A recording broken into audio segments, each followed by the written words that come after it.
Hello friends, welcome to Mat kitchen. Mat কিচেনে আপনাদের সবাইকে স্বাগত। পুরনো বন্ধুদের পাশে থাকার জন্য ধন্যবাদ এবং নতুন বন্ধুদের স্বাগত জানিয়ে শুরু করছি আজকে রেসিপি। আজ আমি এখানে 3টে চিকেন লেগ পিস নিয়েছি। আর লেগ পিসগুলো আমি এরকমভাবে একটু কাট করে দিচ্ছি ছুরির সাহায্যে, যাতে এর ভিতরে মশলা টশলা খুব ভালো করে ঢোকে। আজ আমি তৈরি করছি চিকেন লেগ পিস মশলা কারি। যাই হোক, আমি লেগ পিস কটাকে এরকমভাবে দাগ দিয়ে নিয়েছি।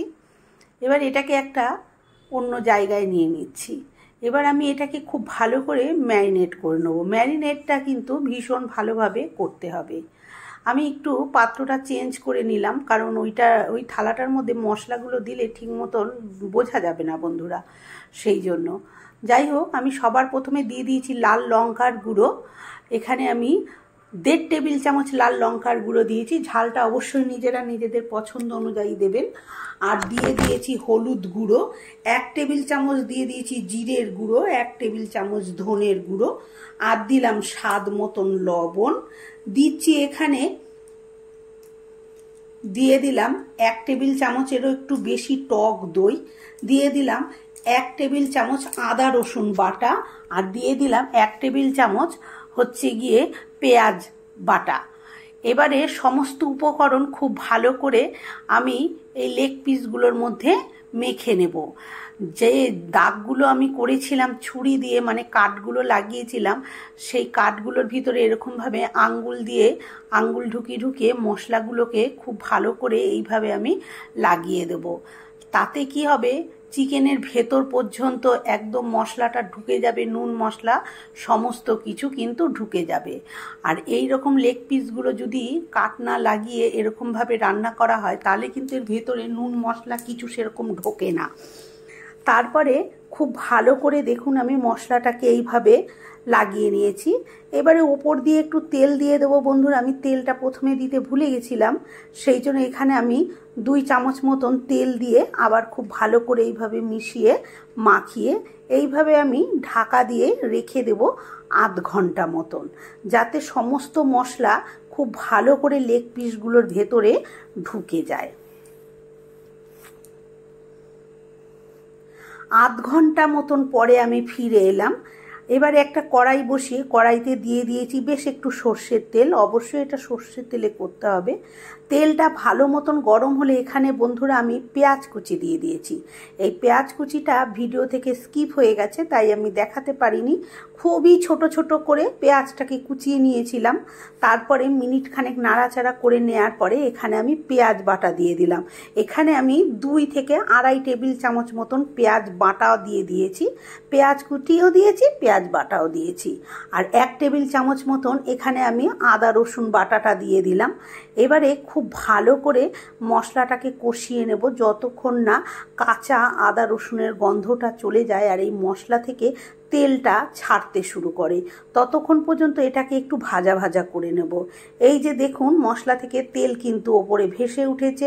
এই সময় আমি যে চিকেন লেগ পিসগুলো মশলা মেখে রেখেছিলাম সেগুলোকে আমি এর মধ্যে দিয়ে দিচ্ছি। আমার এই কড়াইটা একটু খাব্বা, সেই জন্য একটু অসুবিধা হবে। যদি চ্যাটনা কড়াই হয় তাহলে কিন্তু সুবিধা হবে, এই ধরনের রেসিপিগুলো করতে সুবিধে হয়। যাই হোক, এবারে যে মশলাটা ছিল গ্রেভি টাইপের মতন হয়ে, সেটা আমি ওপর থেকে এরকমভাবে চিকেনের ওপরে দিয়ে দিলাম। দিয়ে আমি প্রথমে এইভাবে মিনিট 2 এটাকে ভাজা হতে দেব। অবশ্যই গ্যাসের আঁচটা কিন্তু আমি এই সময় মিডিয়াম টু লোতে করে দিয়েছি। লোতে করেই এই চিকেনটাকে উল্টে পাল্টে এইভাবে আমি নাড়াচাড়া করে লেগ পিসটাকে একটু ভাজা ভাজা করে নেব। মিনিট 2 পর একটা পাশ আমি একটু উল্টে দিয়ে এবারে আমি ঢাকা দিয়ে দিয়েছি। গ্যাসের আঁচটা কিন্তু আমি মিডিয়াম টু লোতেই রেখেছি। আজকে এই রকমভাবেই আমি আঁচেই রান্নাটা করে নেব। 2 মিনিট মতন পরে ঢাকনাটা খুলে আবার দেখুন এই যে চিকেনটা আমি একটু নাড়াচাড়া করে দিচ্ছি। এই যে দেখুন চিকেনটা একটু দাগ লেগে গেছে, মানে বোঝা যাচ্ছে যে মশলা থেকে কিন্তু তেল সেপারেট হয়ে গেছে একদম। এবারে উল্টে দিলাম। উল্টে দিয়ে এবারে যে মশলাটা যেখানে আমি মেখেছিলাম থালার মধ্যে, সেই থালার মশলাটা ধুয়ে আমি একটুখানি জল এখানে দিয়ে দিলাম। আর কিছুই দিতে হবে না। এবারে ক্রমশ ঢাকা দিয়ে দিয়ে গ্যাসের আঁচটা লোতে রেখে ঢাকা দিয়ে দিয়ে চিকেনটাকে এইভাবে রান্না করে নিতে হবে। একটু নাড়াচাড়া দিয়ে আবার ঢাকা দিয়ে দেব। মিনিট দুয়েক পরে আবার আমি ঢাকনাটা খুলেছি। দেখুন মশলাটা কিন্তু খুব ভালোভাবে কষে গেছে। আমি যে জলটা দিয়েছিলাম সেটাও কিন্তু কষে এসেছে। আর এই যে দেখুন আমি আবার চিকেনটাকে একটু উল্টে পাল্টে দিচ্ছি। চিকেন কিন্তু অলরেডি সেদ্ধ হয়ে গেছে। এইভাবে উল্টে পাল্টে দিয়ে আমি আবার একটু ঢাকা দিয়ে দেব। আমি এইভাবে 3-4 বার ঢাকনা খুলে খুলে উল্টে পাল্টে এটাকে ঢাকা দিয়ে দিয়েছি। ঢাকা দেওয়ার পর আবার আমি 2 মিনিট মতন পরে আবার ঢাকনাটা খুলেছি। খুলে দেখুন চিকেনের যে লেগ পিসের যে মাংসটা কিন্তু ছাড়তে শুরু করেছে নিজেই। চিকেন কিন্তু হয়ে গেছে একদম সেদ্ধ। আমি আপনাদের দেখাচ্ছি, এই যে খুন্তি করে এখানটা নেড়ে দেখাচ্ছি। দেখুন এই যে মাংসটা কিরম উঠে যাচ্ছে আলগা করে, এই যে টানলেই বেরিয়ে আসছে। চিকেন কিন্তু সেদ্ধ হয়ে গেছে।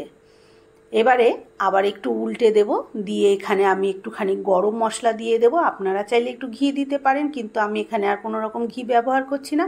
একটু গরম মশলা দিয়ে একটু নাড়াচাড়া দিয়ে দিচ্ছি। ওপর দিয়ে একটু ধনেপাতা কুচিও ছড়িয়ে দিতে পারেন, আমার কাছে নেই এই মুহূর্তে, তাই আমি আর দিলাম না।